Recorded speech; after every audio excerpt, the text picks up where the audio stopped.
मेरा नाम मोहम्मद सिबगतुल्लाह है। मैं अकोट से बिलोंग करता हूँ। लास्ट ईयर मैंने 2022 के अंदर फर्स्ट टाइम नीट का पेपर दिया था। उस टाइम मुझे 279 मार्क्स मिले थे। देन और मैंने ललित ट्यूटोरियल से रिपीट किया और उसके बाद मुझे इस साल एक्सपेक्टेड है 600 प्लस मार्क्स। मैंने ड्रॉप किया था, मतलब फर्स्ट अटेम्प्ट मेरा 12th के बेसिस पे हुआ था जब मैंने सेल्फ स्टडी से किया था, और सेकेंड टाइम मैंने ललित ट्यूटोरियल्स को ज्वाइन कर लिया। एक्चुअली अगर देखा जाए तो मैं तो यही बोलूँगा कि इसमें दो मेजर चेंजिंग फैक्टर्स थे। सबसे पहले चेंजिंग फैक्टर ये था कि मेरी प्रैक्टिस नहीं हो पाई थी, और दूसरा मेजर चेंजिंग फैक्टर ये था कि मुझे प्रॉपर गाइडेंस नहीं मिली थी।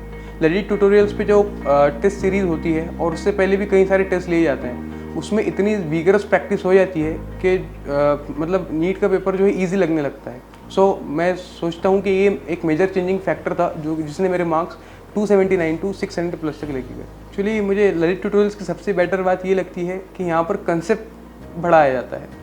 जब आप कंसेप्ट पढ़ लेते हो तो आपको जो क्वेश्चन जब आपके सामने आता है सॉल्व करने में, तो पूरा रिकॉल हो जाता है माइंड के अंदर कि किस तरीके से कौन सी अप्रोच लगानी है इस क्वेश्चन के पीछे। कालपंडे सर की अगर मैं फिजिक्स सिखाने की टेक्निक को अगर एक सेंटेंस में बोलना चाहूँ तो दूसरे टीचर्स पढ़ाते हैं और कालपंडे सर फील करवा देते हैं। हाँ, एक्चुअली मैं अकोट से बिलोंग करता हूँ, तो अकोट में ऐसी कोई इतनी बड़ी कोचिंग नहीं है, और इससे पहले मतलब ललित ट्यूटोरियल ज्वाइन करने से पहले मैंने ऐसी कोई बड़ी कोचिंग पे ज्वाइन भी नहीं किया था, तो मुझे कुछ आइडिया नहीं था। मुझे लगा था सिर्फ कोचिंग क्लासेस होंगी और फिर बाद में सेल्फ स्टडी करना होगा। लेकिन जब मैं यहाँ पर आया और जब मैंने फैसिलिटीज़ देखी तो मैं बिल्कुल एक एस्ट्रोनिश हो गया था।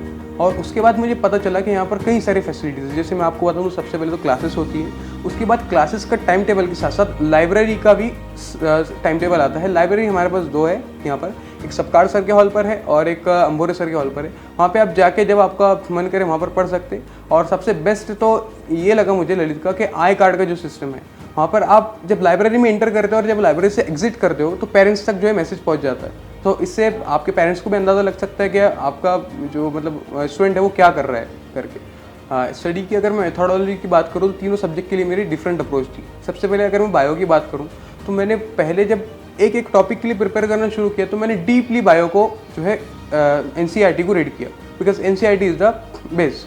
सो मैंने NCERT को अच्छे से रीड किया, कुछ एक्स्ट्रा जो NCERT के अराउंड के टॉपिक्स हैं उनको भी कवर किया, और उसके बाद मैं क्वेश्चन ट्राई करता था। फिर क्वेश्चन एक बार ट्राई करें तो अगर कोई कंसेप्ट आपका मिस हो रहा है तो क्वेश्चंस के जरिए वो क्लैरिफाई हो जाता था। और केमिस्ट्री की बात करें, केमिस्ट्री में फिजिकल केमिस्ट्री में आपको क्वेश्चन ज़्यादा करने की ज़रूरत है, बिकॉज उसमें प्रैक्टिस ज़्यादा ज़रूरी होती है। और दूसरी बात इनऑर्गेनिक की बात करें तो मैंने NCERT को ही रेफर किया इससे पहले, जैसे मैंने बताया। और ऑर्गेनिक के लिए जो सर के नोट्स थे मैंने वही फॉलो किया, बिकॉज ऑर्गेनिक और फिजिकल के जो नोट्स थे वो हमारे सर के बिल्कुल कंप्लीट थे। ईच एंड एवरी क्वेश्चन मैं चैलेंज करता हूँ कि ईच एंड एवरी क्वेश्चन जो नीट 2023 का आया है वो हमारे ललित के टीचर्स के नोट से आया है। देखिए, सबसे पहले तो मैं आपको एक बात बताना चाहता हूँ कि कोई एक पेपर आपका पोटेंशियल जज नहीं कर सकता। मतलब आपने अगर ये डिपेंड करता है कि आपका क्या स्कोर आया उस टाइम की आपकी मेंटल स्टेट पर, उस टाइम की सिचुएशन पर। इसीलिए आपको सबसे पहले तो गिल्ट फील होता है, लेकिन आपको मायूस नहीं होना है। आपको ज़िंदगी में कोई एक बार फेलियर मिला, failure is the part of life, ठीक है। इसके बाद आपको ओवरकम करना है। जो ओवरकम करके उसको आगे बढ़ता है तो वो सक्सीड हो जाता है। लास्ट ईयर मुझे 279 मार्क्स आए थे, मैं बहुत ज़्यादा डिप्रेस था कि मेरा कुछ नहीं हो सकता करके, लेकिन मैंने खुद को संभाला और आगे बढ़ा। सो अगर आपको ड्रॉप भी लेना है तो Lalit tutorials is the best institute I think for repeat.